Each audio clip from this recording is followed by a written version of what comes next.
And we are live with the Rick T Podcast, episode 39.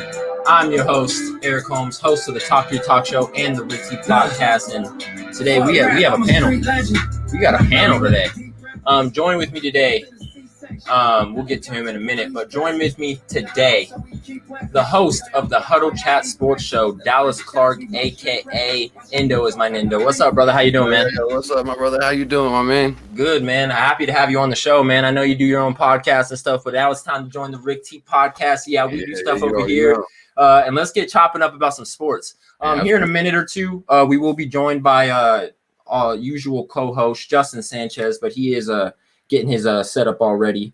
But he will be on the show as well, along with Jello. Jello is at work, so he will try to be on the show when he can, when he will. Little J6, welcome to the chat, man. Yo, welcome to the Rick T Podcast, episode 39, man.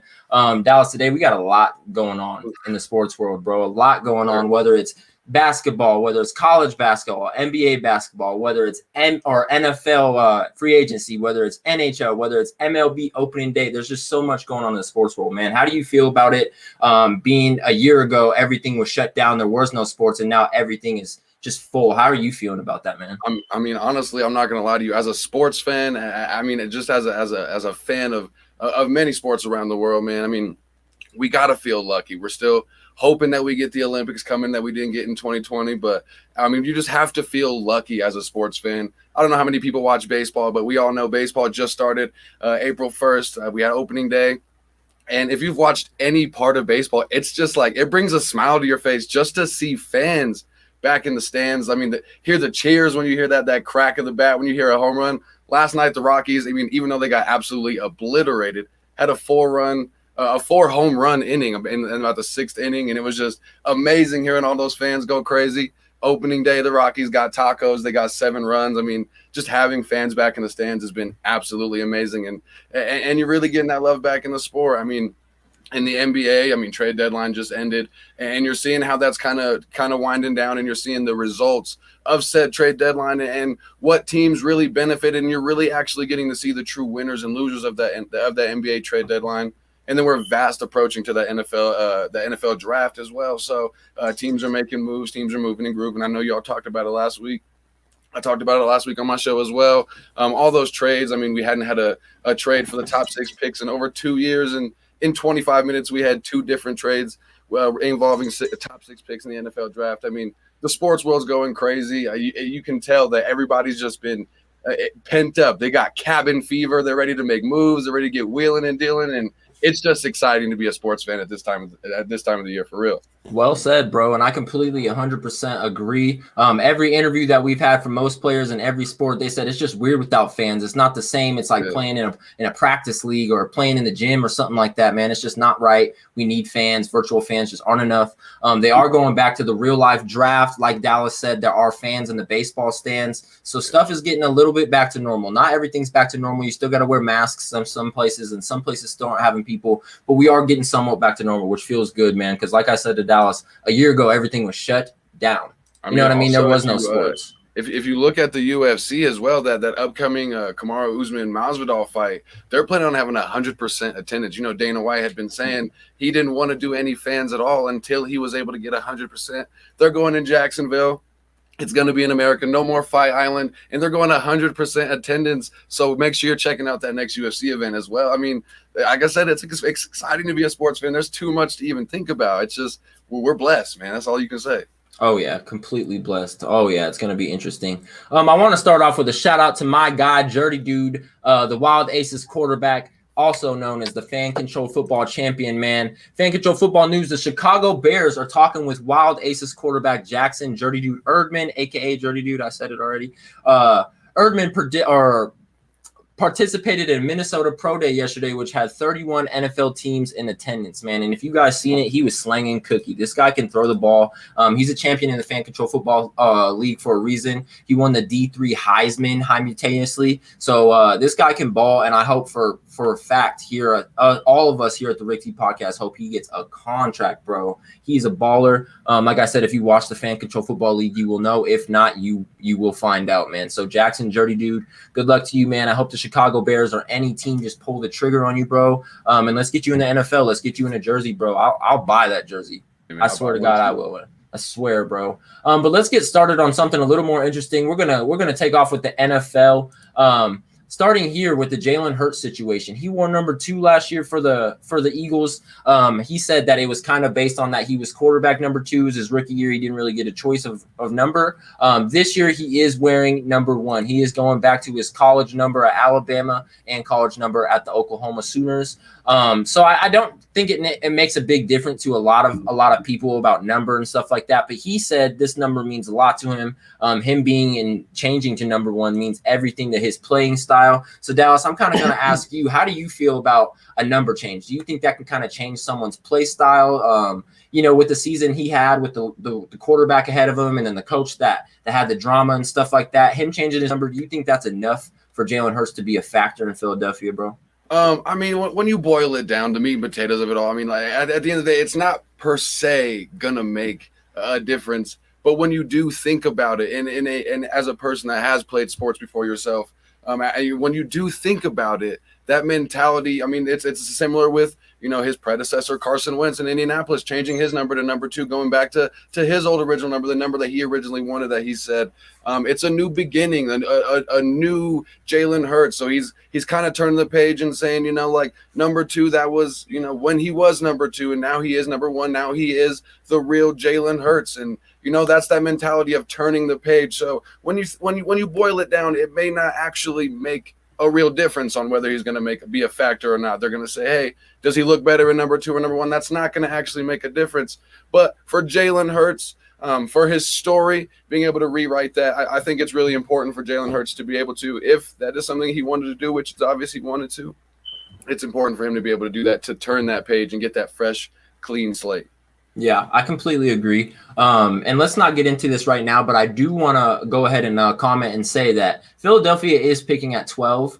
And I've heard that they are interested in a couple players, one including a quarterback. So it's kind of interesting to see what they'll do with the number 12 spot. I personally don't think they'll go quarterback. I think they're putting all their faith in on Jalen Hurts as quarterback number 1. But I also did see a couple docs last week that said they're not all in on Jalen Hurts. So like I said, then with the number 12 pick, it'll be real interesting to see what they do there. And talking about that, Dallas will be representing the Colts on our draft night extravaganza when we do that draft show here on the Rick T Podcast Season 2. It's going to be crazy. Like I said, 9 coaches, 9 people representing different teams, and Dallas will be the representative for the Indianapolis Colts. You guys see the Colts uniforms and the stuff in the background there. So he will be representing the Colts, and I think probably very well. So we'll see what the Colts do, too. It's going to be interesting to see what they do with their picks as well, bro.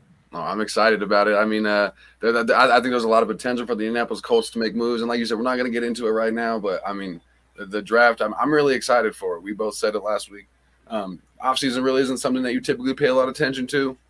Goes back into what I was saying with everybody being pent up and, cabin fever. And this offseason has just been – it just seems so much maybe I'm just paying attention to it more because I'm hungry for sports. I'm starved. But this offseason has just been so interesting. There's been so much going on. And it's been amazing. I can't wait for this NFL draft.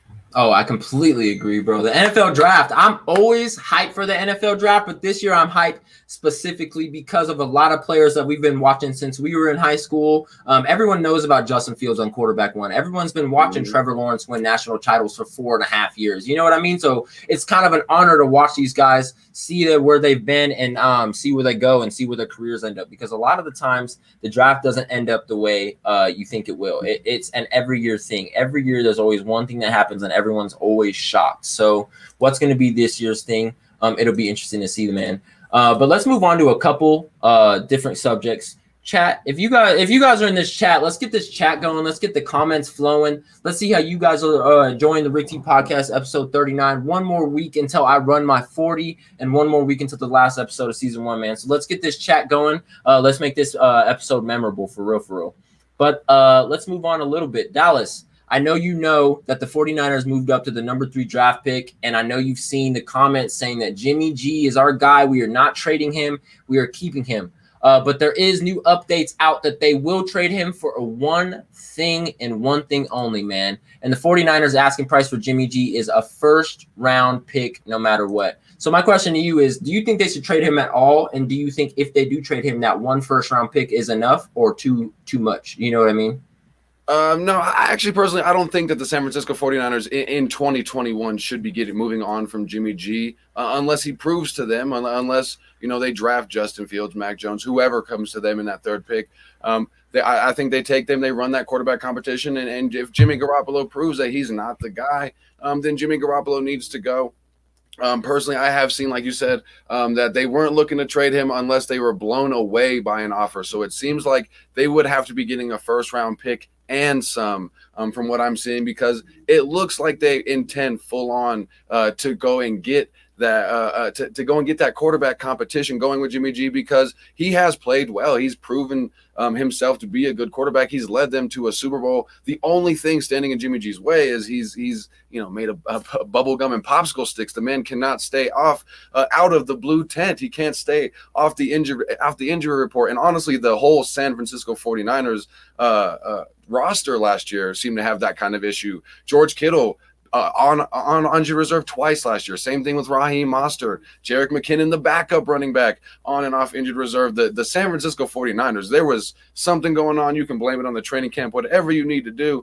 But the San Francisco 49ers as a whole were injury proof. They had the injury bug flowing through them last year, but I think Jimmy Garoppolo stays in San Francisco this year, and whoever they get in that draft, which I think it should be Justin Fields, but a lot of signs are pointing to Mac Jones. I think they're going to come in, and worst case scenario, they let Jimmy Garoppolo run a year and let that young man take over towards the end of the year, sort of like Jalen Hurts and Carson Wentz, sort of like we've seen in the past with Patrick Mahomes, with other quarterbacks, and typically drafting a young quarterback that you think is going to be the man and putting him out day one is not the move. So maybe we're going to see something like that. They're going to groom him for a little bit and let him ease into the NFL season. We're going to see what's going on, but I think Jimmy G stays with San Francisco. Very well said, Dallas, and I can see exactly why you say some of that stuff. You hit the nail right on the head with a hammer. Little J6 said he's not worth a first-round pick, which I can agree with that too. I don't think he's worth a first-round pick. He's kind of, I'm not going to say on the end of his NFL career, but he's definitely on the other side of the prime time. You know what I mean? He's had his time. I think it was probably his first couple of years in San Francisco. And like Dallas said, man, the dude just can't stay out of the blue tent. He's always hurt. Doesn't matter how he's getting hit or who he's getting hit by. The guy is always hurt. So I completely agree with you, Little J6. He's not worth a first-round pick. Big Blue Jay, welcome to the Rick T Podcast, episode 39, man. Appreciate you for commenting and appreciate you for tuning in. Big Blue Jay 92 says he needs to start somewhere else, but they won't trade him. He will probably start, but someone will take over. And that's what Dallas just said. He'll probably, in Dallas's opinion, they should take Justin Fields, but the way it'll probably go is, they're going to put all their faith in a Jimmy G, and then at the end of the year when stuff's not going right for them, they're going to blame it on that, and they're going to put Justin Fields in, and then eventually it's his team. You know what I mean? Little J6 also says Fields is better than Mac, which that's what Dallas is thinking, and that's what I'm thinking too. I mean, we're going to get into that a little bit later after the first commercial break, but I think Justin Fields is the best quarterback in this draft, and this is a Trevor Lawrence draft, so we will get into that. If you guys do have a question or topic you would like us to discuss live on the show, call in at any time during the show at 719-210-3563. Don't be shy, man. We take all calls, and we're excited for your guys' calls, man. So let's get right into it again. Hit us with one of them first-time caller, long-time listener. Facts, bro. It's me, Cameron, out of Kentucky. I'm a long-time listener, like I said, and he just gets all into it, bro. You will be on our Instagram as one of our top callers. I swear to God, Cameron from Kentucky. So go ahead and make that call in, bro. Long time, first time. A long time, first time, man. Let's get into a different topic, man. NFL executives expect Larry Fitzgerald to retire ahead of the 2021 season, man. That is sad. I believe he's on like his 16th, 17th year. So Larry Fitzgerald's been doing it for so long, man. He's been a legend. I love him because he travels the world. He shows what he does in the offseason. He's a really big help. He's a Walter Mann Payton of the Year. He has that patch on his jersey every year because he's put in his work in the community around himself. And he's been in Arizona since he's been there. So you know what I mean? Larry Fitzgerald is a legend. But Dallas, how are you feeling about this statement? NFL executives expect Larry Fitzgerald to retire ahead of the 2021 season, man. Like you said, man, it's really sad to see Larry Fitzgerald go, and it's honestly really sad because when you look at it, I mean, outside of Tom Brady, who I don't think will ever walk away from the game of football until his body falls off Mr. Potato Head style. We aren't really. We're starting to see a lot of our childhood of superstars retire from the game.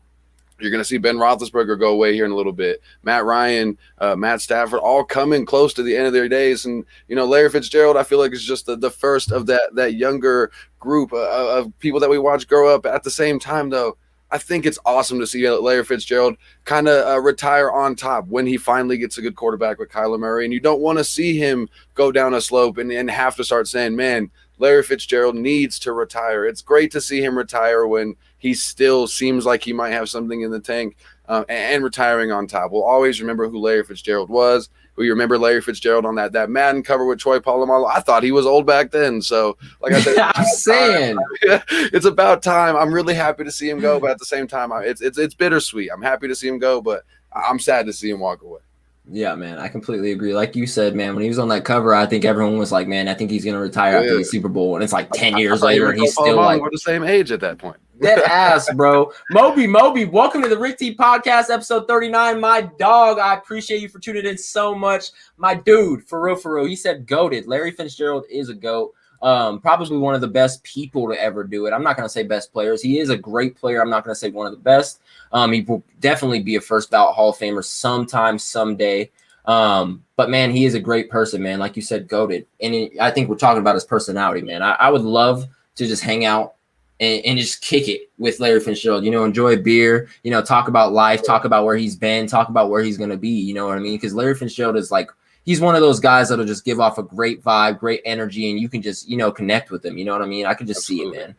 But one thing I'm excited to talk about, and this one is interesting to see, man. Leonard Fournette on joining the Bucs last year, man. He said this shit feels like last chance you. And I think he says that because this was potentially his last chance. He had nowhere else to go. He had to come here and prove himself to get out. You know what I mean? He won a Super Bowl. They're calling him Lombardi Lenny. Yeah, I believe that's what they're calling him. Michael Rexroad, Vince is an OG. Aren't you supposed to be on camera, Jello? Or you're supposed to be literally on here with us. What are you doing? And Big Blue Jay says, go emoji. He dead ass is goat, like I said. But back to it, man. He said this shit feels like last chance you. He had to play his way out of there. He didn't necessarily want to play his way out of there, but I think he wanted to play his way into a nice contract, which he still didn't get. I think he signed a 1-year, $7 million deal to try to prove himself again, which kind of brings me to my next topic, man. The Bucs and Antonio Brown are nowhere close to contract numbers, man. And AB earned $2 million last season. So maybe it is like a last chance you situation. They're giving some players some chances and some players get no chances. So how do you feel about him saying being in the Tampa Bay environment was kind of like a last chance you environment where there was a lot of players that, you know, had to play to get out and a lot of players played to come back, and AB isn't getting any love from this. So how are you feeling about the whole, you know, statement and AB not getting any money? How are you just feeling about the whole situation down in Tampa? So I'll break it down. It's kind of two different parts. The first part with the Leonard Fournette thing. I mean, I can't lie to you. When you think about that Tampa Bay Buccaneers team, just kind of boil down their late signings after Tom Brady. You know, it is very reminiscent of Last Chance U. If you know anything about the show, Last Chance U is a college where troubled college players that may have that played for a Division I college of Florida State University, and they screwed it up somehow, getting high, smoking weed, doing something. They messed it up, and now they're trying to compete, and it's their last chance to still make something with their NFL career, and it's very reminiscent of that. You think back to Leonard Fournette's career in Jacksonville, like I see in the comments there. Leonard got a tough draft with Jacksonville. They were looking good, but I mean, you look back at Leonard Fournette's times. I mean, you think about the fist fights that he had. You think about the drama that Leonard Fournette had when he was in Jacksonville. Leonard Fournette kind of had a Le'Veon Bell persona around him, a diva persona in the locker room. He seemed like a person you didn't want to take that chance on just because you didn't want him in that locker room. Same story with Antonio Brown. You get Rob Gronkowski coming off of out of retirement. I mean, like it is very reminiscent of people coming, like you said, it's their last chances. And with Antonio Brown, I personally think that Antonio Brown is getting offered probably about the veteran minimum. and he wants something close to what he earned last year. And at the end of the day, the Tampa Bay Buccaneers with Tom Brady and the different targets that they had at no point ever really needed Antonio Brown. Yes, he helped them. Yes, he helped make their depth chart look a little bit better, but they don't really need Antonio Brown on their team. They would like to keep him on the team. He's probably a great guy to have in the locker room at this point, which is why they're offering him that veteran minimum. They're even extending him that contract in the first place. But looks like Antonio Brown thinks he might still be Antonio Brown. But in my case, I call him on my show all the time, El Bapo, after his situation, after all the stuff that he had. And, that is El Bapo. He's asking for too much right now. And I think unless he brings himself down and comes to reality, he's going to find himself looking at the same position he did last year. Week 7, week 8, they might be looking at Dez Bryant over Antonio Brown, something like that. So we're going to see. I don't think Antonio, he needs to get his foot out of his mouth. That's facts, man. That's hella facts. Big Blue Jay says Brady's wife is a breadwinner. He can afford to take or pay cheaper, afford to pay cheaper and chase rings. I think he's reacting to Moby's comment saying Brady took a pay cut too, so Tampa is just ring rushing than selling the team. Big Blue Jay said they will be a good team, but they have way more film than this year. Moby said Eli retired. Brady has nothing to worry about.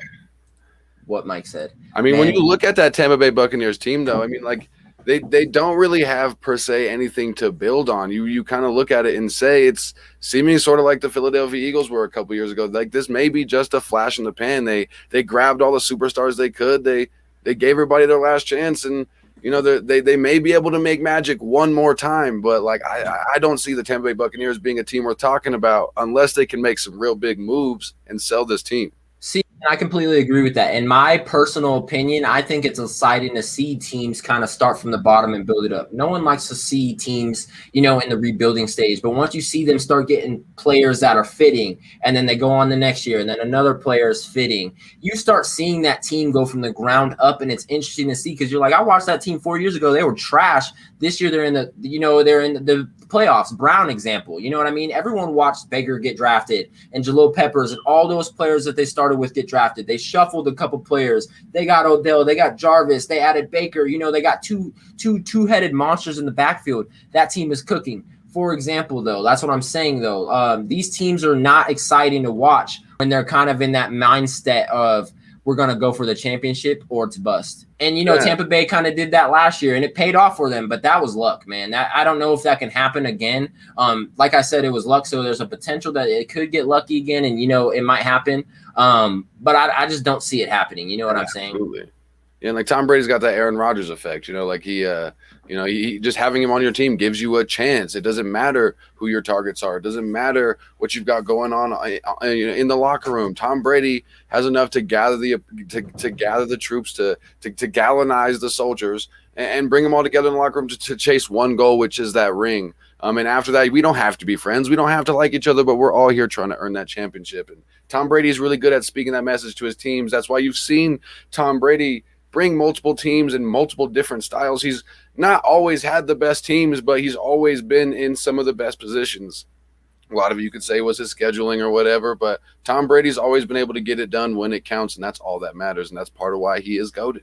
Facts, bro. There's nothing behind it. Moby, I'm still pissed the Broncos traded Lindsey. So before we get into that, Moby, I want to give you a ginormous shout out, man. If you guys are watching this and you guys see my man Moby, aka Mikey CMU, all we do at CMU is drink. Go give him a follow on Twitch. Watch him game. He's one of the funniest gamers I know. He just gave us a shout out Twitch. Or a shout out tweet and said the Rick T podcast is cracking me up. If you like sports chats, definitely check out this stream, man. So definitely shout out to you, Mikey, bro. We're gonna turn up for you for 1 second. Go ahead, run your mouth. For all you who don't know, this is Devin White too. Tampa Bay's linebacker. Yeah.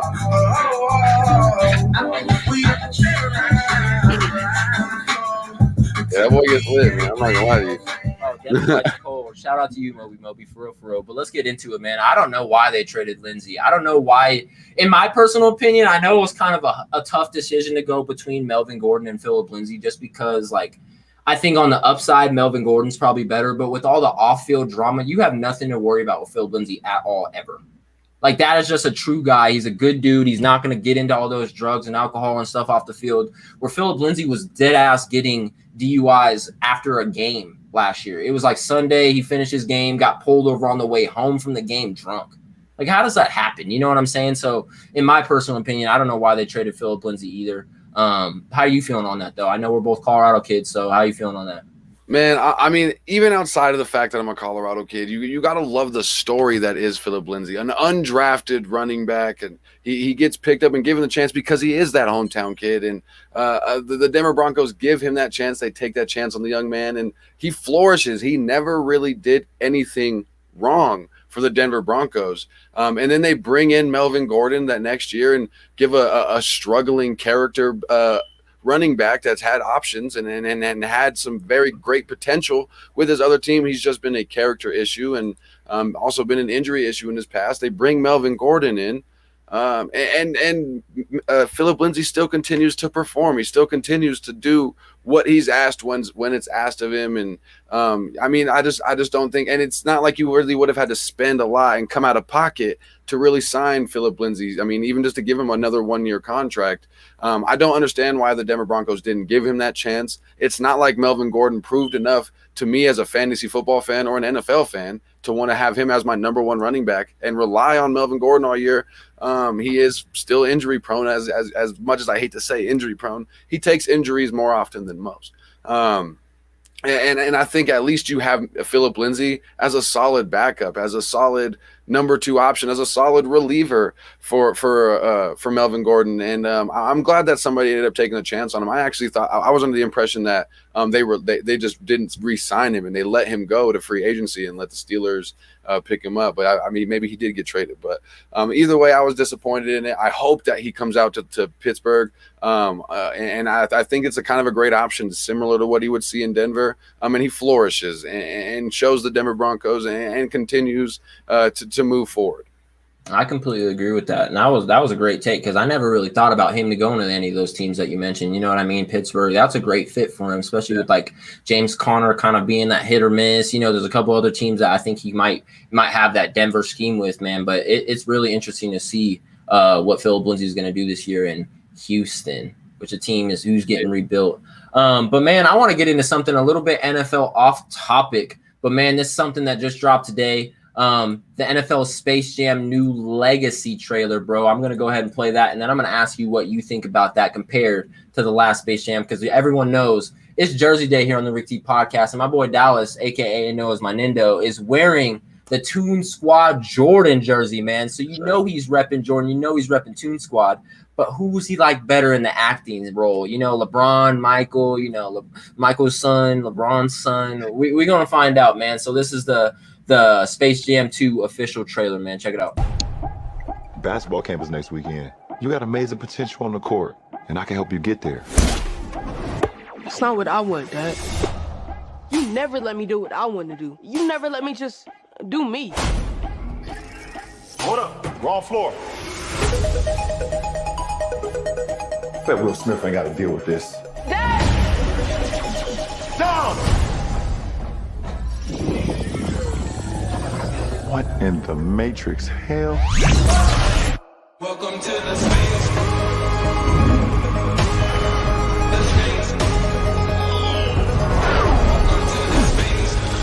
Welcome, King James. I am the king of this domain. This is the Serververse.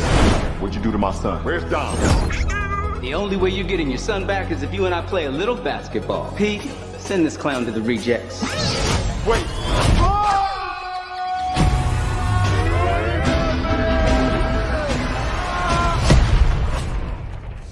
What is this?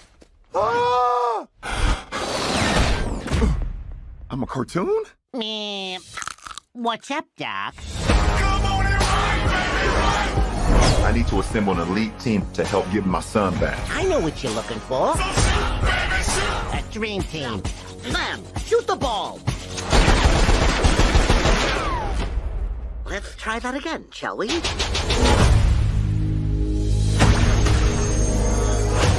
King James. Welcome to the Space Jam.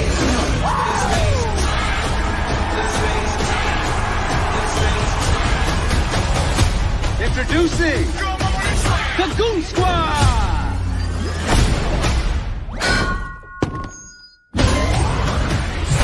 You gotta win this game. Let's end this. Got you, Kron. And get our son back.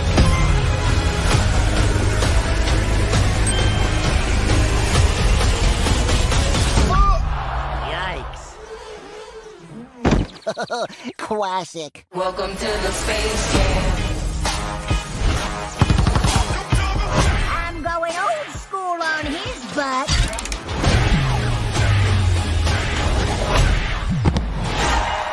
Whoa. Welcome to the Space Jam.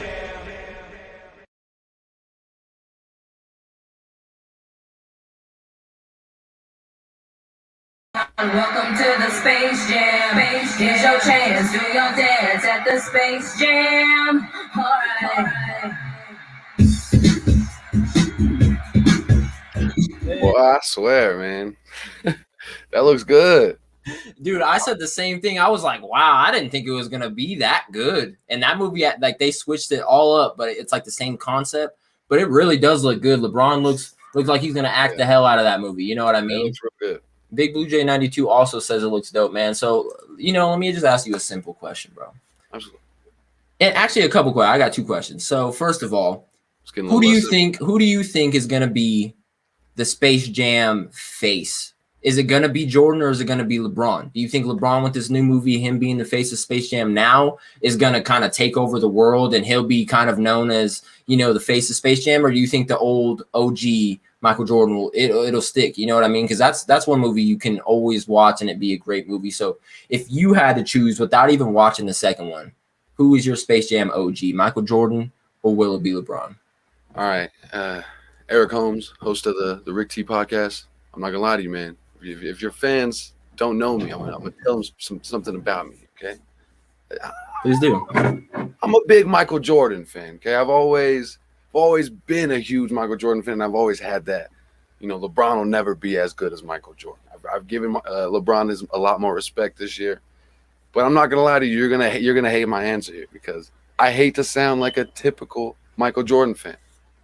I feel like they gave LeBron James every benefit to have this be just an absolutely amazing movie. I mean, you look at how the time difference. You can't compare the different, just like you can't compare their games. It's a different time. It's a different genre. It's different. I mean, not genre. It's a different time era. It's a different. There's so much time space in between. The movies are completely different now. The game is different now. I mean, it looks like it's going to be a badass movie, and you can't deny the fact that that animation of LeBron looks good, and it looks like when they didn't really show you much, so it seems like it might be they don't want to get criticized too much like that Sonic the Hedgehog movie, but it looks like they might have a real badass bring to life with the Looney Tunes as well. So it looks like it's going to be a badass movie, but I think MJ will always be the Space Jam face. I think LeBron is going to make. I think this is going to be. It's going to be its own classic in its own right. And I have no doubt in my mind it's going to be an absolutely amazing movie. But like I said, it's like comparing their two different basketball games because they're in different eras. Because because Michael was acting in the 90s, and then he was dealing with 90s camera work and 90s green screens and stuff like that. You can't compare the movies side by side, apple to apple. But I think you always have to think about the classic that is the original Space Jam. And just appreciate how good this new movie is finna be. I completely agree with that as well. To be honest, my fans might hate me a little bit for saying this as well. We haven't had the Jordan LeBron debate yet. We're gonna save that for season 2. We're gonna make that a whole thing, and we're gonna get some guests on for that. And I think everyone knows I'm on that Jordan side as well. I'm riding Michael Jordan till the death of me. You know what I mean? But I will go out and say that Michael Jordan may be a better actor than, or LeBron James may be a better actor than Michael Jordan. Just from this trailer, seeing the way, not even the movie went, just the way he acted it, the way he just handles himself on camera in front of the movie cameras. I like it, bro. I can see LeBron James being an actor after his basketball career. So it just fits with me. You know what I mean? It's not, oh my God, LeBron James is playing in this movie. It's like, damn, LeBron James can act. Like, it's not surprising to me that he's playing in the movie. It's surprising to me that he's such a good actor just from the trailer that we've seen. I could be completely wrong. We can go watch the movie and he could be horrible. And then, I'll be on here, apologizing, telling everyone don't go watch it. But as of now, from what the trailer says, I'm going to be there. I'm going to watch that. I probably not in theaters. I'm probably just going to order it on the flat screen at home. You know how it is in COVID times. But I'm excited to watch that movie. You know what I'm saying? Oh yeah, Moby beat me to it. LeBron is more marketable than Jordan. LeBron has always been a better personality than Jordan. Jordan was always just serious, deadpan. I'm about the game.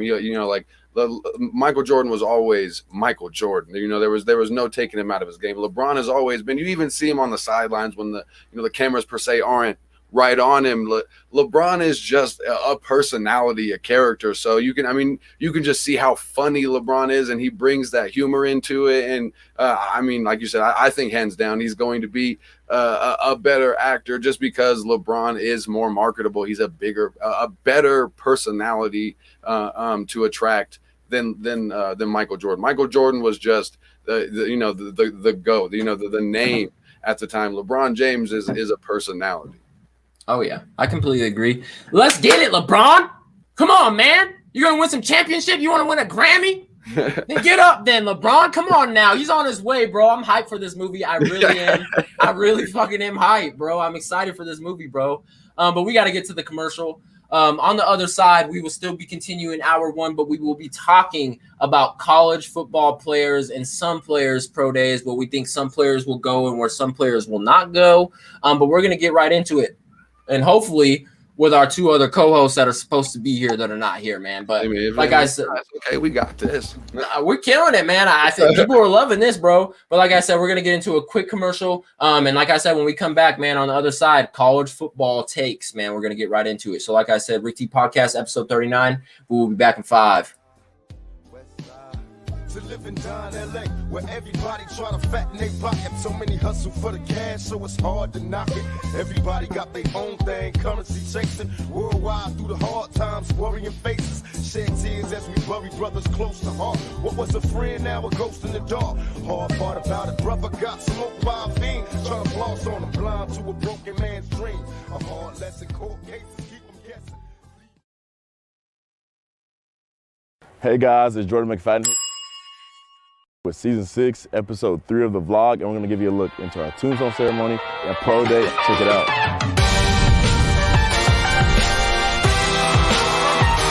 Okay, we're vlogging, man. It's great to be a Tiger.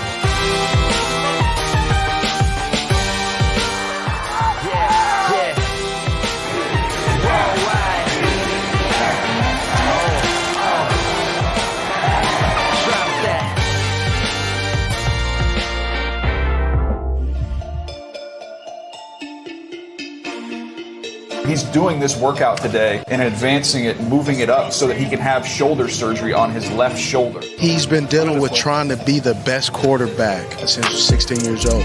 He's a kid that really just understands the limelight and what's going on. So he's ready to step up into this big stage. It was awesome just to be out here with the other coaches and all these NFL coaches and watch Trevor perform. It was fun, a lot of fun, and it's crazy how fast time flies, and just to watch him grow up from a high school kid to where he's at now, it's amazing. Seems like just yesterday he was a junior committing to me, and now he's been there, done that, and an incredible leader, a graduate, and a great teammate, these past 3 years. So I'm just really proud of him and excited for him. Thought he did great today.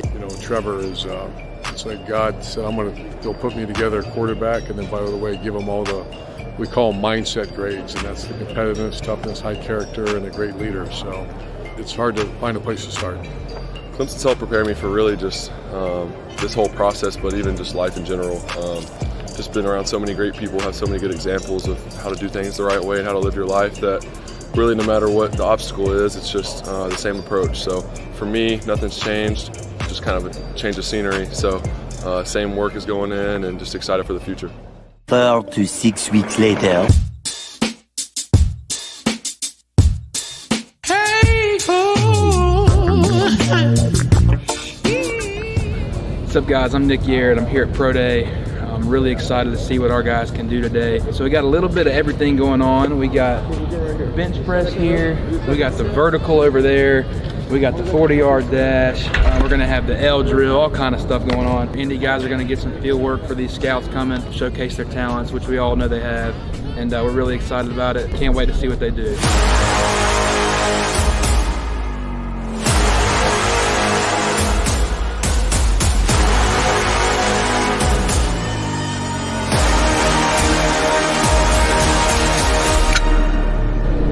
Working, man. It is slight work.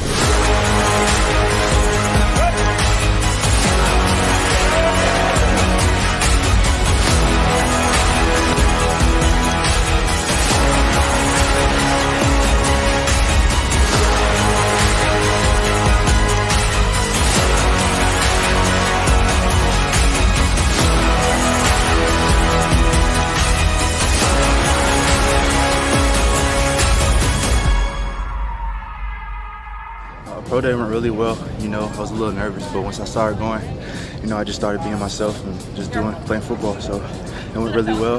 We're finished now, so next step is a draft. Hey, this is Steve Smith Sr. For NFL Network, and I had the pleasure of being here at Clemson watching a pro day. Fantastic time and some great athletes and obviously some great coaching. Hi, always glad to be here at Clemson on pro day. Great athletes, great hospitality. Really appreciate the opportunity to come and get to know the men and gather the information. I just got done with pro day, man. Great to be back here for a second time. All the guys did well. Shout out to everybody that was supporting us and came out. Let's go Tigers, man. Had an amazing day today. Just came out here and got to showcase our skills, man. Just forever grateful for this opportunity to showcase my skills in front of 32 NFL teams. Forever blessed for that, man. Came out here, had an amazing day. I enjoyed being able to come out here and be with my teammates and just have a good time, something that we all been working for a really long time. So it was fun to finally have the moment and enjoy it. Cornell Powell here, man. Just wrapped up pro day. It was an amazing opportunity with all my guys one last time. We had a great time, man. Put up some big numbers and looking forward to the draft. Go Tigers. So today's a special day. It's a fun opportunity for us to honor our previous year's team for whenever they beat a top 25 team away from Clemson. So we're adding one this year for our game against Notre Dame in the ACC Championship game, which is now the 24th headstone that we've put in here for Coach Swinney since he's been the head football coach at Clemson. You won your 6th in a row. It was a 10th win for the 10th year in a row in the middle of a pandemic. I mean, just incredible. And you did it against a team that also was a playoff team, and you dominated it. We got another one going in the graveyard, so y'all have at it. There it is, right there. All right, this right here is special. It's a pretty cool thing to recognize such a tough game like that, ranked opponent, by getting a tombstone. So it's really exciting to be a part of it. Cool opportunity for us to gather our previous team, our seniors, and our current team to kind of honor that group there. And we got some more room to add a few more, so we'll keep going.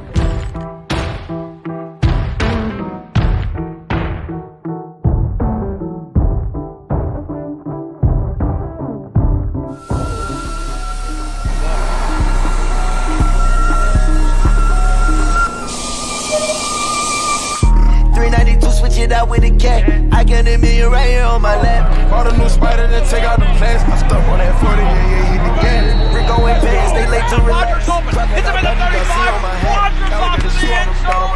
Touchdown, Clemson. At the 10, he's in the 5. Williams in the end zone. Touchdown, Clemson. And from behind, he's going to be hit and drop. And K.J. Henry gets it. She fell in love, she's only wet. I made it out, I ain't going back. Killing you. And all black. Look at these bitches on the brown. It's not even nobody bad, it's you. Come on, baby, you know that I'm bagging you. I had to get a Louis on bag or two. Niggas won't want it as bad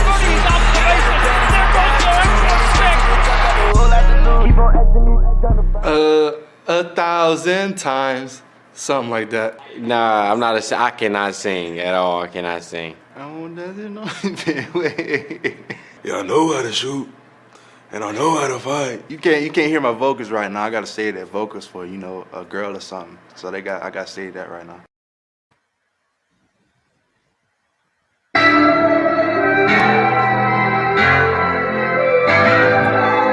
We are back.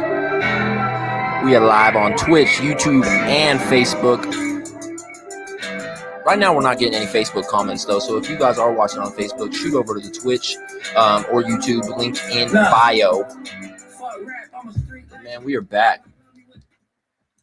We are back with the Rick T Podcast, episode 39. Today, I am joined with me, the host of the Huddle Chat Sports Show, Dallas Clark, a.k.a. Indo is my Nindo, man. What's up, brother? Great. What's going on, man? What's going on? How you doing? How you living? I'm good, man. We ready to get into part 2 of this hour 1 segment, man. We're talking some good stuff right now, man. I do want to talk a little bit. Hydrate. Oh, hey, if you guys got them, sip it up. Sip some H2O for real. It's the water break. The water break. The Rick T Podcast water break. It's the tea break. The tea break, sponsored by the Huddle Chat Sports Show. Get it going, man. But Justin Fields, he just had his pro day the other day, and he said a couple things. A lot of players said Justin Fields has a strong, or a lot of coaches at Ohio State said Justin Fields has a strong work ethic, lifts and throws as much as anyone you'll ever see. On the Pat McAfee show and a lot of ESPN shows, early morning sports shows, they were saying that the problem with Justin Fields and the reason he may fall in the draft, and a lot of people think the Patriots can get him at 15. There's no way. But a lot of people, a lot of reasons that people think he can go that far is because there's been rumors spreading that he's kind of the last guy in, first guy out type of mentality. You know what I mean? And as a quarterback of a championship team, a quarterback that should be drafted top 3, you can't be that type of guy. And I personally have never seen him be that type of guy. You know, on quarterback 1, he wasn't that type of guy. I mean, at Georgia, it didn't seem like he was that type of guy. And he's been to the national championship. So, you know, you don't just become a national champion contestant over being the last guy in, first guy out. You know what I mean? But his response to that, I'm the best quarterback in this draft. He said, I don't care what anyone says. I'm the best quarterback in this draft. So, Dallas, how are you feeling about, you know, the critics, what they're saying and stuff? And how do you feel about his response to that, saying he's the best quarterback in the draft? Personally, man, I think his critics are just fans of the other quarterbacks and nitpicking and looking for ways to knock him, just like we would do if as Justin Fields fan. And I'm I'm a huge Justin Fields fan. I do personally believe he has grand opportunity to be the best quarterback in this draft. I don't really see a quarterback with better tools outside of Trevor Lawrence, and we're gonna see, you know, depending on the situation and things like that. You know, maybe Trevor Lawrence comes out day 1 and is able to play for the Jaguars, and maybe Justin Fields gets drafted by the Niners and has to earn that spot and doesn't need to start until week 4. So, you know, we're gonna have to see when the actual NFL actually comes. But I think Justin Fields has potential to be the absolute best quarterback in this draft. I of course, as everybody's already told you, you've heard it many, many times. He's extremely athletic. He's an athletic freak. He's big. He's strong. He's got an extremely strong arm. He's the fastest. He had the fastest quarterback 40-yard dash since RG3 4.41 back in 2012. And don't forget 2012, RG3 was the offensive rookie of the year. Everything was looking great for RG3 until he, kind of like Derrick Rose, injured his knees. It was damn near both knees at the same time when he got injured in that game with the Washington football team. But so he's an extreme athlete, but you don't want to let his athleticism knock the fact that he's a great quarterback. He's extremely smart. He can stand in the pocket and read to that 3rd, 4th, and 5th progression. He can take his time and out quarterback anybody in this draft, and he's as athletic and more athletic than any quarterback in this draft. So I think Justin Fields can be and may potentially be that really big, that potential, that big Patrick Mahomes, Deshaun Watson. I really think that Justin Fields is that guy. The steal of the draft, man. And a lot of people that didn't see the pro day, here's a short little video of what he did the other day at his second pro day, I believe. The day it was for Justin Fields, his pro day yesterday in Columbus, and everyone was talking about this, his 40-yard dash. He's 6'3", he weighs 228 pounds, and he ran an unofficial 4.44. So just for comparison, you say to yourself, well, just how fast is that? He ran in the 4.4s. It's really fast.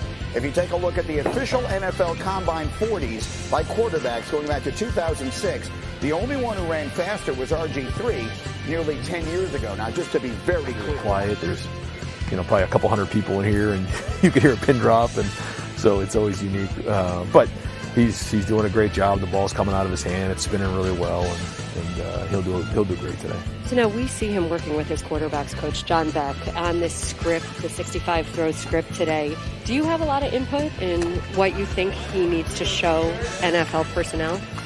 No, I kind of let them handle that.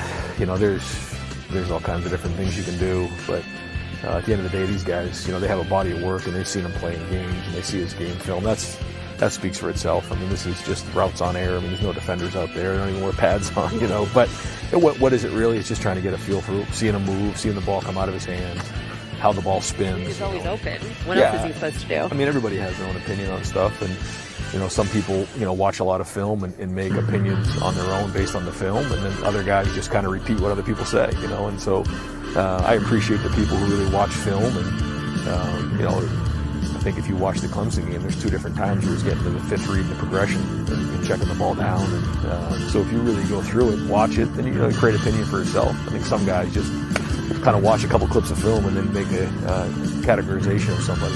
The one thing about quarterback play is it's a process. It takes time, ebbs and flows. And the great ones, you know, they have ups, they have downs, but they keep growing and they keep getting better. And that's the point. And this is a kid here who's competitively tough. He's intelligent. Absolutely, that matters at the quarterback position. And his toughness, his competitive toughness, I think is the phrase. Run the Wilson Pro Day. So having these 2 guys, Fields and Wilson, who trained together for the last few weeks here, kind of go, you know, blow for blow, compete a little bit during their training, and then to compete in these Pro Day performances, I think is kind of a neat thing, too.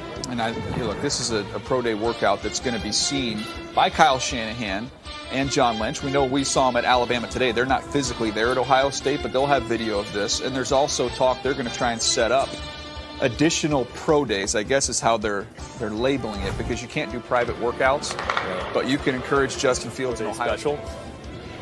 Mac had one touch the lights of the pipes up there down in Tuscaloosa and drop behind his receiver. A little bit higher, a little more elevation in this indoor facility there in Columbus.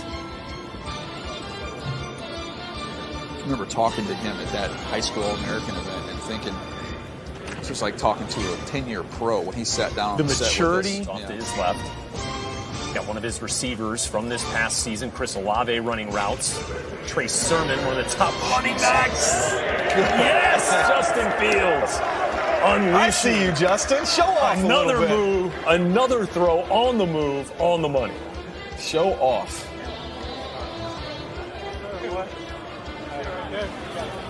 Look, to me, just enjoy the Pro Days for what they are.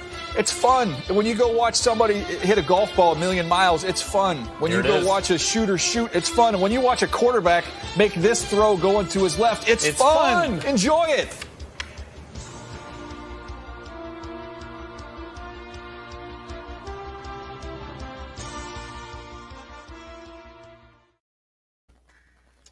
That was Justin Fields, quarterback of the Ohio State Buckeyes Pro Day, for those of you who don't know. Next person I want to talk to you about, Dallas, is Ja'Marr Chase, man, receiver for LSU. A lot of people think he's going to be the first receiver off the board, and a lot of people think it'll be Devontae Smith out of Alabama, man. But one thing Ja'Marr Chase on being the first receiver off the board, he said, it's very important for me. I don't want no one to take that from me. I'm not letting anyone take that from me, bro. And here's his stature, man. He's 6'3" or 6 3/8. He's 201 pounds, which is bigger for a smaller receiver. He ran a 4.38, so he's fast, 41-inch vertical and an 11-inch broad jump. Bro, he is crazy. So what do you think about Ja'Marr Chase? Did you see his pro day? Where do you think he'll go? Do you think he'll go 6 to Miami, or do you think he'll maybe drop to 8 or something to maybe Carolina or the Lions at 7? So I personally did not get to check out his pro day, but I do think what is going to happen. I don't think he's going to go number 6 to Miami. I think Miami is going to end up getting Pitts out of Florida. I'm a big fan of him, and I think whoever is going to get him is going to be he's going to be a big addition unless Atlanta takes him. But I think Cincinnati, because Atlanta is definitely going to have to go quarterback because Matt Ryan's not getting any younger. So unless the Bengals take Pitts, I think Miami takes Pitts. And then from there, it's honestly just going to be a nitpick situation. I think Ja'Marr Chase has more athleticism than Smith, but I think Smith is a better playmaker from Mac Jones' team. And so I think you're going to be looking at Ja'Marr Chase. It's really just going to be dependent on the interviews and kind of the questions that the different teams asked and what each teams are looking for in the locker room. It's kind of going to be most of a coin toss, but I think Ja'Marr Chase is going to be the first wide receiver taken off the board. Oh, I completely agree with that. Endo is my Nindo, host of the Huddle Chat Sports Show. Dallas Clark, aka Endo, is my Nindo. Those of you like him who didn't see Ja'Marr Chase's pro day, let me show you another short little video of what he did the other day.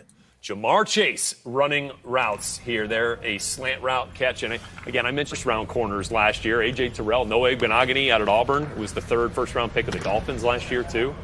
Got some Jacksonville staff talking to Ja'Marr Chase right now. Incidentally, I've got Ja'Marr's dad, Jimmy, right next to me looking on. Ja'Marr Chase putting on quite a show today. That is Tanner Lee, former Nebraska quarterback, who is throwing to Ja'Marr on him, almost in awe of him.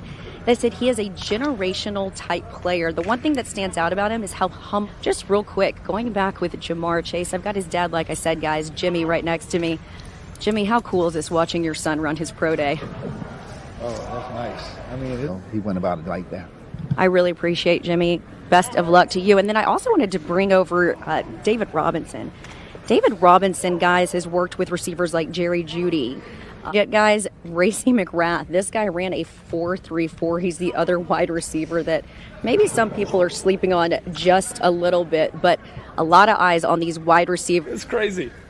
Your Biletnikoff Award winner. Here he is, Ja'Marr Chase. Oh, suddenness. I feel like Mike's game, similar build. This kid just faster. That strength, that aggressiveness is clearly on display. Here's a deep shot for Ja'Marr. He's got another gear when the ball goes up in the air. Yeah. No, I haven't seen him in a year. I'm like, this is a great litmus test. He's had all the freedom in the world. He's had to be disciplined, make his own choices. There's no coach, with accountability. You've tackled, but you're not going to see Ja'Marr Chase. But one of those Alabama wide receivers could be staring you in the face, and you'd be sitting there going, wait a second, what? The way the game's played right now. Pro Day special presented by Verizon. Rhett Lewis, Daniel Jeremiah, watching your number 3 overall player, Ja'Marr Chase. Earlier in the day, his testing off the charts, just as we expected. 6 foot, 201 pounds, 41-inch vertical, and a sub-4.4 40, and he mic dropped after that. I'm cool on that second run after a 4.38. Which is pretty standard. When you get guys that are elite players and you rip off a good time, you just want to get to the field workout. There's nothing left to show here on a 40. That's plenty fast enough. How about a sub-4 second short shuttle? Put that number into context for us. Rare to go underneath that. It does not happen. So that just shows you the elite change of direction, which is one of the reasons why he's such a dynamic route runner. Dallas, after finally watching Ja'Marr Chase's pro day highlight tape, what do you think on him? What do you think about the way he did things? What's your take on the whole thing? I mean, I think the same exact thing that I thought when he was coming out of LSU. I mean, he's an elite route runner, and that's what part of what makes his game so good. He's got that Tyreek Hill acceleration out of that stop, out of that cut, and that's what makes him so good. And like I said, I think Ja'Marr Chase is going to be that number 1 wide receiver that gets taken up off the board. And anybody would be lucky to get any of those Alabama wide receivers because they were both superstars in their own right. But I do think that Ja'Marr Chase, he's got that speed, he's got that acceleration, and he seems to be one of the most NFL-ready wide receivers in the draft, and I think he's going to be the best one coming off the board, and you're going to see it here in this 2021 season, especially having the ability to have training camp and being able to be acclimated like the players didn't get to get last year. It's going to be great to see Ja'Marr Chase go wherever he does go. I completely agree. And one thing that I have to say about, I think, all LSU receivers is that I think it comes to show from Jarvis Landry to Odell Beckham to, Justin Jefferson recently last year, is that all LSU receivers are so technical. And you said it yourself, they're so technical in the way they run their routes, bro. They're like magicians kind of, you know what I mean? They don't play around with the way they run them. They're very, very, very technical on stopping here, punching it, you know what I mean? Punching it on the comeback, getting both feet down on the out of bounds line. You know what I mean? They don't play any of that there in LSU. So I'm very, very impressed with Ja'Marr Chase. And I hope he goes number 6 to Miami. But I do agree with you that Miami might take probably this last player I really want to get in depth of before we get into the draft. Kyle Pitts, man. Kyle Pitts is crazy. This man is ridiculous. Here's a stature for you. 6'5", 245, 83.5-inch wingspan with a 4.4 40. This guy went ridiculous, man. And tight end Kyle Pitts also says he feels like he is the best to ever do it, man. So if you didn't see his pro day, we're going to show it in a second. But Dallas, how do you feel about, Kyle Pitts, you said it yourself. He's probably one of the best people in this draft. You think he's going to go 6 to Miami unless Atlanta or someone else takes him earlier. But I think it'll be interesting. But what are you thinking about Kyle Pitts? He's literally a human, like a Megatron at tight end. How are you feeling about it? Oh man, I think Megatron is a great comparison. I misspoke when I said Atlanta. Like I said, I think Atlanta's going to go quarterback. I think either Cincinnati or Miami takes Kyle Pitts off the board. That kind of playmaking would absolutely benefit Tua Tagovailoa or Joe Burrow so well. It would just really take those quarterbacks to that next level and be able to give them that playmaker, that safety valve, that stopgap. That's able to give them that slow down, that breath. And Kyle Pitts, it's hard to even compare him to another tight end. He's got such athleticism. He's so fast. You can put him out wide. You can leave him in at tight end and have him play big. He's a big target. He's a great red zone Rob Gronkowski style player, but he's also got that speed. He's a vertical threat, similar to Travis Kelce. I think he does have potential to be a great and one of the greatest to do at his position. It's all dependent on the situation that he lands in and what they put around him and the quarterback that he ends up benefiting. Like I said, it's going to be one of those young quarterbacks, whether it's Tua or Joe Burrow, we are going to see here come April 29th.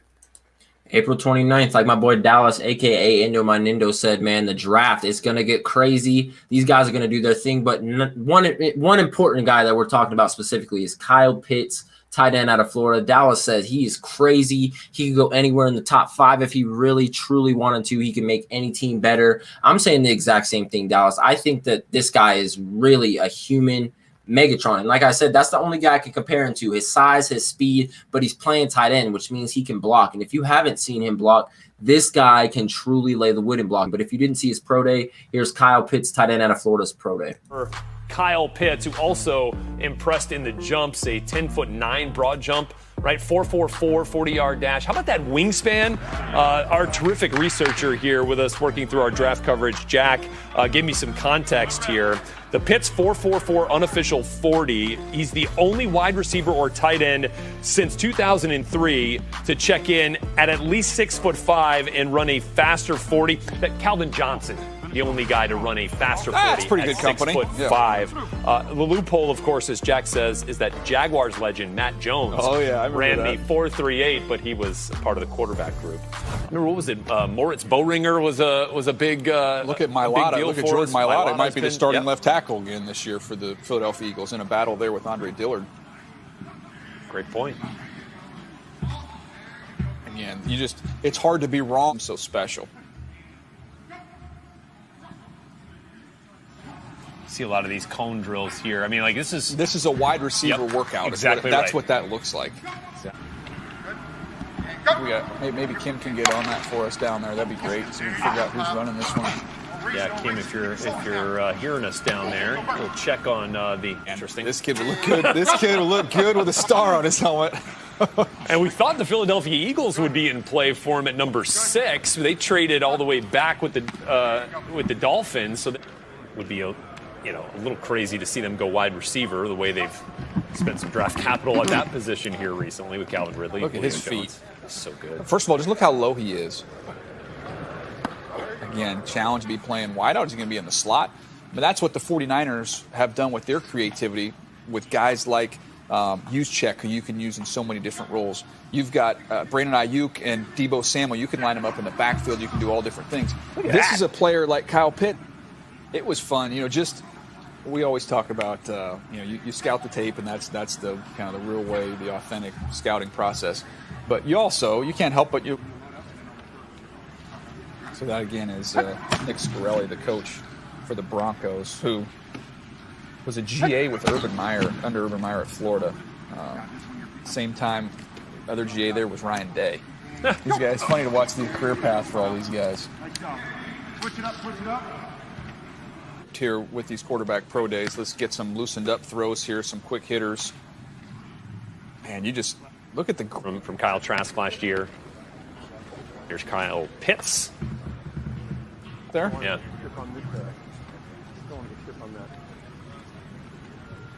I don't think these guys have been training a lot together either. I know Trask has been with John Beck out here in Southern California, so obviously they have a ton of reps on the field in the fall, but Let Trask rip one here, put it up above his head, and let him reach up and grab it. There again, a couple of those crossing. Getting back in person this year in a big way. Getting some of the prospects will be. It's just everywhere you look with his profile, you see uncoverable. And then when you see him watching, like I would say with Trask, of all the quarterbacks in this draft class, the guys that will get picked, he is, the one pure smash. That was it. That's all he needed to do. Let's get Riedel Anthony and Ike Hilliard back out there again. Jacquez Green. Some fun wideouts. Just pretty comparable crew. This is what I want That's to see what you want here. to see from Pitts. They're catching passes. One of the best offenses in the SEC. Go last deep couple ball, of let it years. go. Deep ball to Kyle Pitts out there wide. He just, again, the hands are downs inside the 5 than any receiver in football this past season. It was down at the 1. You're gonna see a Devontae Adams ISO route. There's Pitts crossing the field. Man, you guys seen it here first on the Rick T Podcast, episode 39. Kyle Pitts, man, his pro day, he was crazy. 4.4 speed, 83-inch wingspan, 245 pounds at 6'5". You guys heard it from him first. The only player to run a faster 40 at 6'5" since Megatron, and that was a long time ago. You guys remember that? Me neither. But man, 2 teams I would love to see this guy on, and this may be a little biased. This is actually really biased. I would love to see this guy on the Colts with the 21st pick, which will not happen. And I would love to see him on the Dallas Cowboys at the 10th pick, which is very unlikely to happen, man. Kyle Pitts is probably going to go in the top 7, top 8 picks. If not 8, then 9, 10, or 11. He's going to go to one of these teams. This guy is ridiculous. But Dallas, after seeing his pro day, man, how are you feeling any different about this guy, or do you still think he's one of the best guys in the draft? If anything, I'm feeling better about this guy. Like I said, it's crazy when you're watching, like the announcer said, when you're watching his pro day and his route running, it's like watching a wide receiver workout. When you were watching his blocking, even how short it was, that small clip. I mean, it was like watching an offensive lineman and how explosive he was coming out of there and how much power he had. I mean, Kyle Pitts definitely looks just like an absolute beast. And at the moment, it doesn't even look like you have a person that you could compare him to. He seems like he is the total package as a tight end. He can block well. He's a vertical threat. He's a deep threat in the red zone. He's a big man. He's got the hands. He's got everything you search for as a tight end. I mean, he's what every coach wants his tight end to look like on his football team. I completely agree. And this tight end is different. Like you said, a Travis Kelce, George Kittle type. You know what I mean? But I don't want to get too into depth to these, but I do want to show you guys the top 35 players in this year's draft via BR's NFL scouting department. At 1, we start with Trevor Lawrence, and I'm just going to name the top 10, and then I'm just going to let you guys read them. So at 1, we got Trevor Lawrence, quarterback, Clemson. 2, Justin Fields, quarterback, Ohio State, which I agree with that. Those 2 were crazy. 3, we were just talking about the man, Kyle Pitts, tight end out of Florida. 4, Penei Sewell, offensive tackle out of Oregon, Sco Ducks. He just had his pro day today and ran a 5 flat for an offensive tackle at 331 pounds. Ridiculous. So he is well deserved at 4. 5, Devontae Smith. Dallas said it himself. Devontae Smith is ranked a little bit higher than Jamar Chase, and that's just the way it goes. He's won a Heisman. It doesn't really matter if he's 170 pounds, but he's going to come out and show out. At 6, we got Trey Lance, quarterback of North Dakota State, and that is in front of number 7, Zach Wilson, who's potentially going to be the number 2 or number 3 pick quarterback out of BYU. Number 8, Landon Dickerson, offensive lineman out of Alabama. This guy is crazy. I don't know why he's ranked so high, but, maybe I just need to do a little bit more research. Number 9, Rashard Bateman, wide receiver out of Minnesota. He is even ranked higher than number 10, Jamar Chase, and he's a beast too. He's a tall guy. He reminds me a lot of an A.J. Green build, but he'll be interesting to see in the NFL as well. And then at number 10, Jamar Chase. Dallas, you might have hit it on the head again, man. Jamar Chase ranked 10th. There's a bunch of receivers supposed to go ahead of him, man. So we'll see what happens with him. Here's 11 through 15 for you guys to check out real quick. I think 15, Rashawn Slater should be ahead of Alabama's offensive lineman, but that's just me. Surprise, surprise. Patrick Surtain, Jalen Waddle, 2 Alabama guys. No surprise here. J.C. Horn probably ranked a little lower than I'd like to see him, but hey, that's just pro day. That's what it shows. Caleb Farley. He was ranked probably in the top 10 a couple of weeks ago, and then he went and got back surgery the day before his pro day. So his draft stock drops completely. Najee Harris in there, along with Elijah Moore, wide receiver out of Mississippi, Ole Miss. And then right here, 31 through 35, man, the last of them. The only one I see that's really worth anything in my book as a first rounder is number 33, Rondale Moore, wide receiver out of Purdue, bro. Back-to-back quarterbacks lead off Pete Prisco's latest 2021 mock draft. I want to talk about this, man. Pete Prisco has number 1, Trevor Lawrence, number 2, Zach Wilson's, number 3, Justin Fields, and number 4, Trey Lance. 4 quarterbacks in a row. No one expected this early on in the draft process. Dallas, what do you think about 4 quarterbacks in a row? Do you think this could be potential 2021 draft? Do you think we could be seeing this on the Draft Extravaganza show? Do you think we'll be talking about this? Or do you think there's got to be someone else at a different position to slip in the top 4? I mean, I think we're absolutely going to be talking about it. It's hard to deny it. I think there are too many good quarterbacks, and the teams that are all in that top 4 positions, like we said, the Jaguars desperately need a quarterback. The Jets desperately need a quarterback. The Niners, they're looking to move on and at least give competition to Jimmy Garoppolo, which is you don't really say that they're needing a quarterback, which is why they may shock everybody. And maybe this is all a smokescreen. They may shock us and go so well. But the Falcons, like I said, Matty Ice, he's not getting any younger, and it was a long time that he was a little bit better than average. So the Falcons may be looking to get that quarterback of the future before they really desperately need that quarterback of the future. So I think that we will easily see that 4 go in a row. And like I said, it looks like the Bengals, Miami, one of those 2 will get Pitts. One of those 2 will get Sewell. We're going to see. We're going to talk about, of course, what that 7, 8, 9, 10 are going to do. We're going to talk about it all. But one thing, going back just a little bit on that top 35 list that you had, there was one player that I think he had a great pro day, and I think he's going to slide up in everybody's rankings. And he's going to be one of those players that is going to get drafted a little bit earlier than people were originally expecting. And that's going to be Jalen Phillips, the defensive lineman out of Miami. He had a great pro day. He had amazing speed, amazing athleticism. And I think Jalen Phillips is going to be one of those players that comes in and slides up a little bit earlier, just with what he showed us in his exhibitions and in his pro days. I completely agree with that, and I'm excited to see what they do. I'm excited for this draft extravaganza night, and I'm honestly excited to check out that guy that you were just saying. I want to look at his research. I want to look at his stats. I want to look at his pro day because, like you said, he had a good pro day, and I love watching people with great pro days. You know what I mean? Just like the 3 we just showed, Justin Fields, Kyle Pitts, and Jamar Chase. All 3 had great pro days, and I'm excited to see where they go in the top 10, man. It'll be interesting. We have to get into one more quick commercial break before we get into hour 2. We'll be talking about March Madness and the NBA coming down to the wire when we come back, man. So enjoy this quick little commercial, and we'll be back in 5.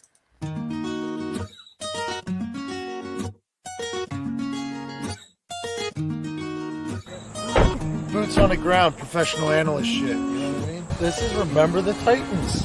How's it going? My name is Pat McAfee. I do a lot of things. Today I am a professional analyst getting ready for the Thursday night football opener in beautiful Nippert Stadium with the Cincinnati Bearcats here at Higher Ground. This secluded world.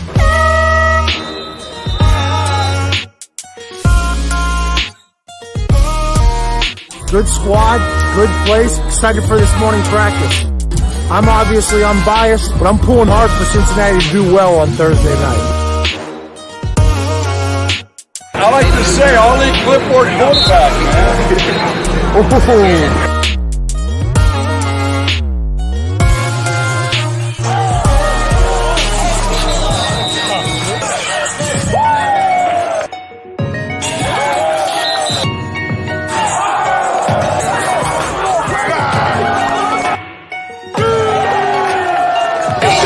This is awesome.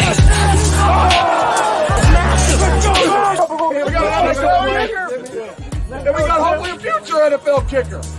Let's see what you got. Come on. This is great for the brand. This guy's an athlete.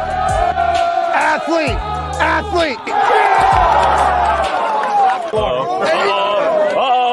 Hey, let's go. Let's go. Okay, good. They said kickers are athletes. We'll find out. Let's go. Pull it up. Heads up. Heads up. Popping on the west side, 'cause it's where I stay. I just made a house and I'm doing Hey, I appreciate that. Thank you so much for hospitality. Have a great day. Let's go get it back. 1, 2, 3. Going in, I'ma close the case. I can't wait no more, man. I gotta blow today. I'ma blow today. I ain't hearing what they say. Need a blue face. I've been caring about the race. I've been trying to eat. I need more than just a taste. Now they trying to talk. Oh no, they should know their place. Man, I'm ballin'. This ain't cap, baby. Now I feel like calling. From the O, but I got the music poppin'. All the time, man, it started to get obnoxious. Now I gotta drop down, feeling nauseous. Gotta drop top down, then I hop out. I've been feeling hot now. Thank you. Okay, let's definitely ask. Yeah, you got it. Appreciate you coming. Thank you. This has been so cool to see. Whenever we were driving out here into the sticks, my boys and I from Indianapolis, we were told by Coach Fickle it was a 40-minute drive from where we live. Absolute lie, hour and a half out here. But as we were getting out here, we didn't know what we were going to show up to. And this is such a cool scene here. I remember whenever I was in college, we won a lot of games, beat Cincinnati a couple times. It was a great day. But I remember my boys, right? Like I still am in touch with them every single day, every single week. We had this moment where we went from boys to become men. And you guys were a really young team last year, but they got to experience a lot of wins. Like now the expectation level are high. And I can't wait to talk you all up on Thursday night against UCLA. UCLA refused to respond to my tweet. So I am a Bearcat fan on that opening night, and I cannot wait to watch you guys dominate. And I think this is such a cool thing. Coach, I can't thank you enough for your hospitality. I got a bunch of swag from you guys, too. This has been a cool day. Enjoy this, though. This doesn't happen a lot. Even when you get into the NFL, it's not like college. It's not like your boys. It's not like this. It's a whole different world that you'll remember forever. And I was honored to be here to watch you today, and I can't wait to watch you guys go win the thing on Thursday night and then throughout the rest of the season. Thank you so much. Cheers, boys. Thank you. Hey, 1, 2, 3.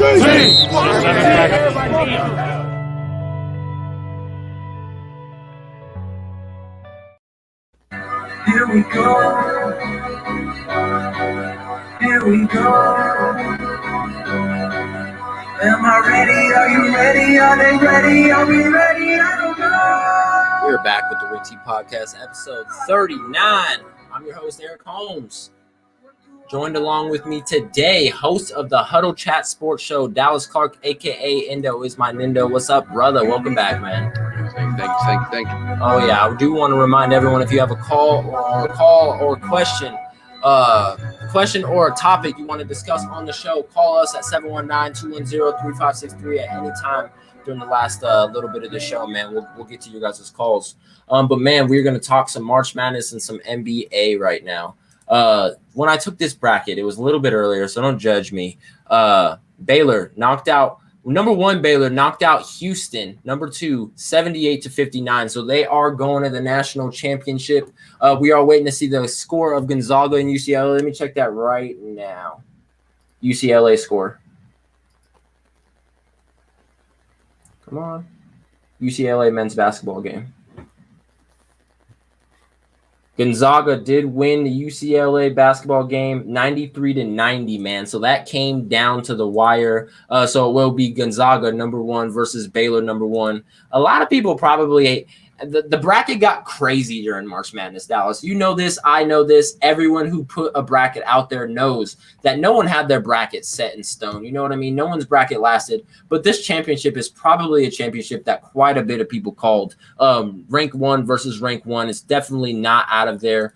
Jay Moneytime, welcome to the Rick T Podcast, episode 39. He said Zaga won. Crazy ass game. I know he was watching that on the backside of the Rick T Podcast, man.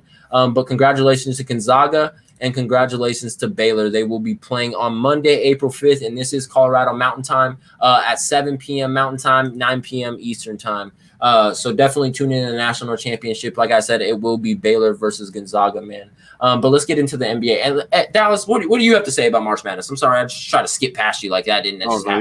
You're perfectly fine. I mean, March Madness. I mean, I hate to be a person that's cliche, but it was madness. It went wild, and like you said, this championship is one of those things that people could have predicted, but a lot of people didn't want to predict. You never want to put in your bracket number one versus number one. So it's the matchup that a lot of people avoided writing down in their bracket because they wanted to be something spectacular that they picked that nobody else did. But I think it's going to be an absolutely amazing finale. I really was excited to watch Jalen Suggs throughout this whole March Madness. He was one of my favorite players to watch, similar to what John Moran did a couple years back.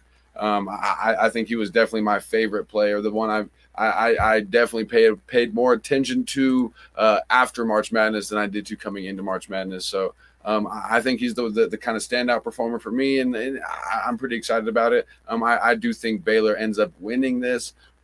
Excuse me. I think Baylor ends up winning this over Gonzaga, but it's going to be a really tough game. I wouldn't be surprised to see it go into at least one overtime. I completely agree, and that's well said too. And I think this championship is going to be madness. Like you said, it might be cliche, man, but it is literally madness. March Madness is always a horrible month for any bettor in the world. We all know that. But the championships here, national championship, number one Baylor versus number one Gonzaga. I think Baylor's probably going to knock Gonzaga out as well. I think Baylor's just an overall better team. But I actually had Houston in the national championship in my bracket. So I was hoping to at least get one, but I didn't get any. So my bracket is blown. But for anyone who betted March Madness and got this Gonzaga-Baylor matchup down in the championship, congratulations to you. We thank you for your candor. You know what I mean? But let's move on. Something a little crazy the other night. And I just want to show this picture so everyone knows what this is about. Golden State lost to Toronto the other night, 77-130. Steph Curry was playing. Everybody. Dallas, how do you feel about this? Do you think this Warrior team, after being, the top dog for so many years, 4, 5, 6 years that they were, we know them as, the mighty Warriors, and now this team is just dropping off, man. They are nothing in the West. They are kind of the doorstop. How do you feel about this? Do you think Steph Curry's career is coming to an end? Do you think he needs to get out of Golden State? Or do you think Golden State can turn this thing around? Man, I think a lot of people are overreacting to this type of stuff right here. I mean, yes, Steph Curry was playing, but Steph Curry also, I remember watching him against the Chicago Bulls a couple days ago. He was in and out of the game a lot. I think it was like a back situation or something a tailbone. That's what it is. He's having some tailbone bruise or something that's going on that's kind of keeping him from playing 100%. They're missing Klay Thompson. Draymond Green sat out that game. So you're looking at that as a Golden State Warriors team that, yes, when you take all three of their core pieces away from the Golden State Warriors, yes, they're going to be a terrible team. But you're looking at any situation that they do not have them outside of all three of them taking ridiculous career-ending injuries, or Klay Thompson unable to rehab from one injury to another injury to another injury. You're not really looking at that Golden State Warriors team going to crumble like that. That's just one example in a vacuum. You can use any other situation to say how the Golden State Warriors are on a rise. I think James Wiseman was arguably one of the best rookies of the year. If it was, and I think with LaMelo Ball breaking his hand or his wrist or whatever it is, I may potentially keep him out for the rest of the season. That might end up being what makes Wiseman step up into that rookie of the year spot. But the Warriors have a lot of great young potential. The Warriors are going to be coming back healthy at some point. And at this time of the year, you're looking at the Jazz, you're looking at the Nuggets, the Lakers, the Clippers. That West is already decided. The Warriors are doing themselves no favors by winning. I'm not saying they're blowing games, but they're not per se trying to win games. A better draft pick or a better chance in the lottery always benefits them, because at this point, the Golden State Warriors are thinking towards the future. They're not thinking they're realistically going to hoist a championship in 2021. Their goals are 2022 and beyond. I think Golden State is still going to be a dominant team. Let's not forget, before Kevin Durant joined that team, they were that 73-9 team, and then they've taken a lot of injuries. And Steph Curry has really this year had to take that team on his back. and still kept them in competitive conversation. So this Golden State Warriors team hasn't gone anywhere. They're just struggling a little bit with some injuries. Like I said about that 49ers team, the injury bug is running rampant through Golden State right now. It's the chronicles of playing so many seasons of so many games. At some point, they were going to break down and need some rest. So I think that everybody's just kind of panicking a little bit too much. And I'm not worried. I think Golden State is going to return at some sort of dominant form come 2022. See, and the only thing that I can see with that whole statement, and I disagree with you, actually. I think Golden State is done for. But one bright spot that I think of that is that rookie that they just got. That rookie, James Wiseman, like you just said, he is crazy. And this is nothing bad about Klay Thompson or Steph Curry.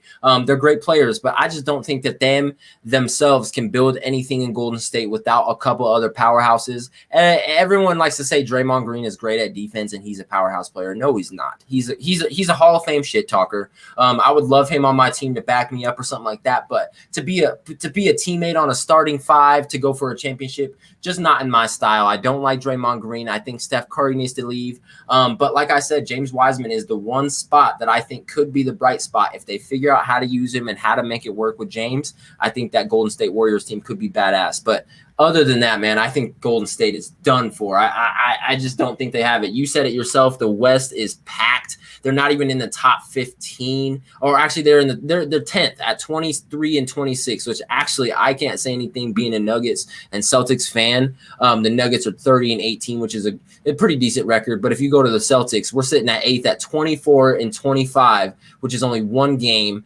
ahead of Golden State, who I'm sitting here bashing. You know what I mean? So we don't want to dwell on it too long or anything, but you look at that West, and right now it's honestly, the West has always been the best conference in the NBA. That was always the argument of why LeBron stayed away from the West. But you're looking at that West almost in one of the best forms that it's ever been. And then when I look at the Golden State Warriors, you're looking at Steph Curry, still the best shooter in NBA history. He's still got it. He hasn't proven to me that he's not. He's still Steph Curry. I don't think that he's going anywhere. You let Klay Thompson come back healthy, and if Klay Thompson can stay healthy, that's always going to be one of the most dangerous backcourts in the NBA. James Wiseman, if you look at what the Warriors, the one thing that the Golden State Warriors were truly missing back in their championship and their dominant runs was a good big man. They never really had a good big man. You said it yourself. Draymond Green essentially was their center. Now they have a true center, can now let Draymond Green play more of a role player position, and with draft picks and with all the money that they have coming up, and Golden State is a place that players are going to want to come if people ever stop getting bought out by the damn Brooklyn Nets. But I think Golden State, like you said to yourself, they're one or two key players away. They can add one more power forward or something to that, and I think Golden State can really be good again. Not to interrupt you, but we do have a caller, so let's go ahead and take this call. Caller, where are you calling from, and what's your name, man?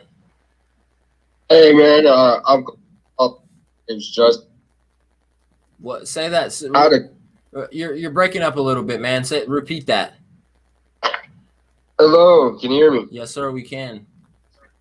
All right, yeah, I'm calling out of Colorado. My name's Justin. What up, Justin? What's your question today, man? Man, so I'm curious about the Lakers and where they go from here. I seen they're up there in the rankings for playoffs from what you're showing from your statistics. Do you think with LeBron being hurt, that Kuzma and those guys can pull it together and still be contender in the playoffs? So okay, so this is the way we're gonna start doing calls. So I'm gonna answer your question, and then I'm gonna swing it over to Dallas and let him answer your question. You'll be able to hear what he thinks and stuff like that, and then we'll get you out of here. But Justin, that was a great question. Los Angeles Lakers, they're sitting at 4th currently at 31 and 18, but they are just losing games tremendously. Without Anthony Davis and without LeBron James, it shows that they need a player on that team. And all the ESPN shows, and I completely agree with these guys, and I usually don't. One thing that they're saying is that the Lakers might absolutely play themselves out of playoffs because they're sitting at 4th at 31 and 18. At 8th is 24 and 22. AD is supposed to be back in a week and a half. LeBron's not supposed to be back for 5 to 6 weeks. So over a month, I think they could easily play themselves out of playoffs as long as the rest of the West stays competitive like they usually are. So I don't think it's looking good for the Lakers at all, man. But That's just my personal opinion. I'm going to swing it over to Dallas and kind of let him say what he has to say. So, Dallas, what are you thinking about the Lakers, man? So I think with the Los Angeles Lakers, they're not lost. I think the unfortunate fact for the Los Angeles Lakers is they're going to be a good team, and I think that they're going to stay in playoff contention. They're always competitive, and especially when LeBron and Anthony Davis come back, they're going to be one of the most dominant teams at that time. The problem the Lakers are going to run into is going to be, can that team click? How does Montrezl Harrell fit into the team? They still don't know how some of those pieces that they've added on flow with the team because they really haven't played as a team together yet. So that's where the Lakers are going to kind of run into those issues when they come up against those really good teams. And especially that the lower they fall in those rankings, and the higher chance they have of playing one of those Jazz or Clippers or higher ranked teams as opposed to playing a lower seeded team. Everything doesn't really look good for the Lakers as far as a championship run this year. But what the good benefit is of LeBron and Anthony Davis being hurt is those young players get that chance and get that time to kind of thrive and kind of put the team on their back, because LeBron's only got so much time in the tank, and the Lakers are going to eventually need to start thinking about the future beyond LeBron and around Anthony Davis. So I think it's kind of good for the Lakers, and kind of like the Warriors. 2022, that's going to be an absolutely scary team. Nice. Yeah, that definitely answered my question. Good, man. Glad we got to answer your question. Justin, thank you for calling here on the Rick T Podcast, episode 39, man. Have a great rest of your Saturday, and happy Easter, man. You guys too, man. Thanks. Keep doing your thing. Of course, man. Thanks for watching. Man, but that was Justin calling out of Colorado. We appreciate that call, Justin. That was a great question. Like I said, if you guys have any questions or topics you would like to discuss live on the show, call in at any time during the show at 719-210-3563. And don't be shy, man. We take any question or comment. Nothing's dumb here. We'll take anything, man. So J Money Time, Dallas spitting those facts is what J Money Time just said, man. But shout out to you, man. Oh yeah, good shit, Dallas. My bad, brother. But let's continue on with this NBA topic, man. I just do want to show the games that were happening today. All the games above that say live were live right before the podcast started. So Maverick versus Warriors, Knicks versus Pistons, Cavs versus Heat, and Timberwolves versus 76ers. Those are all going to be some pretty good games. And also today we have Pacers versus Spurs, Magic versus Jazz, Thunder versus Trailblazers, and Bucks versus Kings. So Dallas, at any of those games, is any of those games that that people must tune into that are a must watch right now in your opinion? I'm not gonna lie to you. It almost seems as if the NBA said they took a look, and I don't know if they had a crystal ball or something, but they said, you know what, baseball opening day is gonna be coming in. It's baseball opening weekend. A lot of people have been watching baseball, so let's kind of put the irrelevant games on this weekend. I mean, you're looking at all the games. I mean, the Bucks Kings game is slightly interesting. You look at that Jazz Magic game after all the trades Orlando made. Not really interested in that game at all. Indiana Pacers and the Spurs. That's kind of a battle for relevancy, I guess. As a true NBA fan, if you're you don't like the MLB or anything like that, you're a true NBA fan. You want to watch basketball every night, I'd go with that Pacers Spurs game. Timberwolves 76ers, that's a good opportunity. You're watching Cat versus Joel Embiid. That's a good matchup there. But other than that, the Knicks have been playing really well this year. So that's a good game to tune into. But I mean, it's not really anything that's glaring to me as a game that I'm saying, you know what, I'm definitely myself going to tune into that, as opposed to, hitting up the PlayStation and playing with the boys. Yeah, I completely agree with that as well. And I do want to show tomorrow's games as well. The Easter games is what I'm calling tomorrow. Nets versus Bull, and this is all Colorado time, so General Mountain time. We got 12 p.m. The Nets versus the Bulls, which is going to be a pretty, decent game. Dallas, I believe, is a Bulls fan. Nets are just ridiculously stacked, so I'm excited to see that game. Lakers versus Clippers, that's going to be a great Easter game. Battle of L.A. Clippers are easily the better team in this one. Hornets versus Celtics, I'm hyped for this one. Me and Jello have had a bet on this one for weeks. I said that the Celtics would finish with a better record. He said that the Hornets would finish with a better record. Man, it's coming down to the wire, and look at those records. 25-23, 24-25. I'm going to win this damn bet. I never win bets on this show, and I'm going to win this one, bro. I swear to God. We're putting Jello in a baby pool. That's the bet. Grizzlies versus 76ers. That should be a pretty wah-wah game. Warriors versus Hawks. Atlanta going out there, probably going to do their thing, but the records are pretty close. Pelicans versus Rockets. Zion has been going on a wrecking ball streak. So I'm excited to see what they do. The Rockets tomorrow. Rockets are not a very good team, so I'm excited. And you guys see what jersey I'm wearing tonight. The Nuggets, they face the 17-31 Magic tonight. Records are basically swapped, so that's going to be, just teaching your child, a lesson. You know what I'm saying? It's just going to be teaching your child a lesson, bro. You know what I'm saying? But that's all I have for the NBA segments tonight. I do have one personal question for you, Dallas, for me and for the fans that don't know about your show. Tell us a little bit about what your show is and what you kind of promote. You know what I mean? Heck yeah, guys. So as he's been telling y'all, I'm the host of my own show, the Huddle Chat Sports Show. And the Huddle Chat Sports Show, THC Sports, it's a cannabis-powered yet sports-driven talk show. I do it live typically on Facebook, Twitch, and YouTube on Tuesday nights around 7 p.m. Mountain Standard Time, 9 Eastern. And on that channel, I started it because I'm a Colts fan, and that's one of my biggest passions is the NFL. And I get frustrated as hell every year when I don't hear anything about the Indianapolis Colts, and they keep talking about Eric's Dallas Cowboys, and they keep talking about those teams and those stories. You just keep hearing the same thing. Even when you come to the NBA, I watch First Take a lot. I watch Undisputed a lot. I hear about LeBron James every day. You hear about those same kind of, you kind of get bored as a sports fan that is constantly watching sports talk. You get bored of hearing those same stories over and over. So on THC Sports, I like to plow new ground. I typically like to focus on those teams, players, and storylines that just don't get quite as much attention as they should in the national headlines. Every team is equal on my show. I don't focus on one more than the other. Of course, there are headlines and there are topics that we need to majorly focus on, and there's some things that we can't deny and can't avoid looking at. But I like to talk about what you want to talk about. I like to hear what the fans want to talk about, and I love interacting with my people just like we do here on the Rick T podcast. And I love hearing what you guys want to talk about. I love bringing different people on the show. So and like I said earlier, it is cannabis powered. We don't focus on the marijuana or anything like that, but it is hard to deny that cannabis is a part of sports, whether you like it or not. You're seeing different sports leagues, the NFL, the MLB, starting to allow their players that form of medication, that therapy, that relaxation. And you're seeing that cannabis is not, it's losing that stigma. And I'm a medical marijuana patient, and I work in the cannabis industry myself. So when I'm not doing the industry, when I'm not doing the podcast, I'm working hands-on with cannabis. I'm researching it. So cannabis is my life, hence the name. Indo is my Nindo. Weed is my ninja way. So we don't focus on marijuana. It's infused into the podcast. Like I said, it's cannabis powered, yet sports driven. And it's a damn good time over on the THC Sports Podcast. And you're going to see Eric himself over there as a guest co-host here very soon for sure. I invite y'all to make sure you tune in. Follow the THC Sports Facebook at THC Sports on Facebook.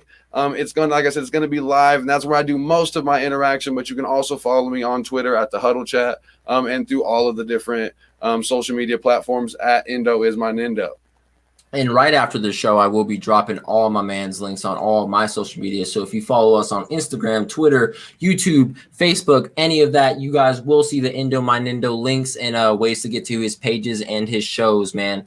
But that is Indo My Nindo, a.k.a. Dallas Clark, host of the Huddle Chat Sports Show. Man, I appreciate you for coming on this special episode, Rick T Podcast, episode 39. I'm definitely trying to have you on here more with me. We did our thing. We talked some NBA. We talked some March Madness. We talked some NFL.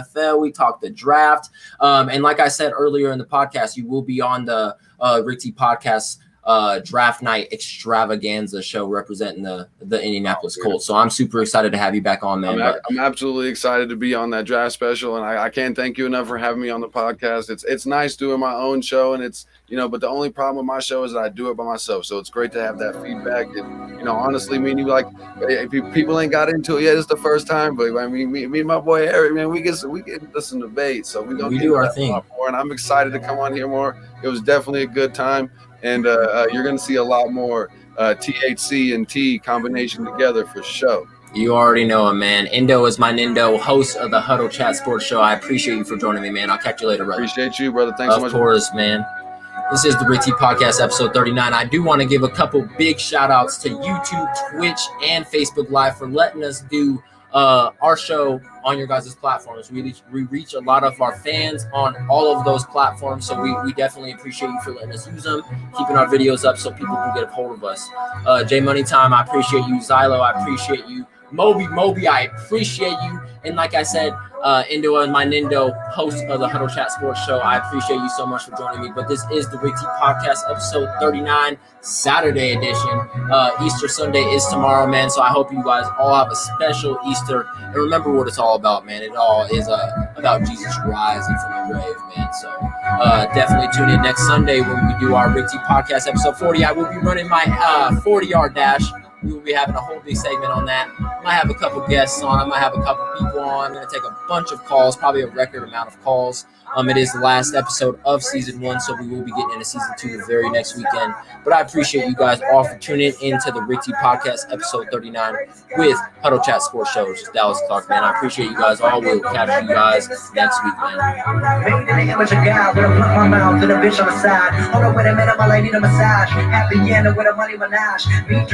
Money mirage, run on my city like I'm the Wizard of Oz. Everybody wanna know what I devise. Everybody wanna know, yeah. Better vision, everybody listen. Fuck around, I got a new religion. What it is, and all of the revision. Get the fuck about that prison. It's obvious, the body is the cracker. The worst it is, what hurts it is the cracker. Everybody, I got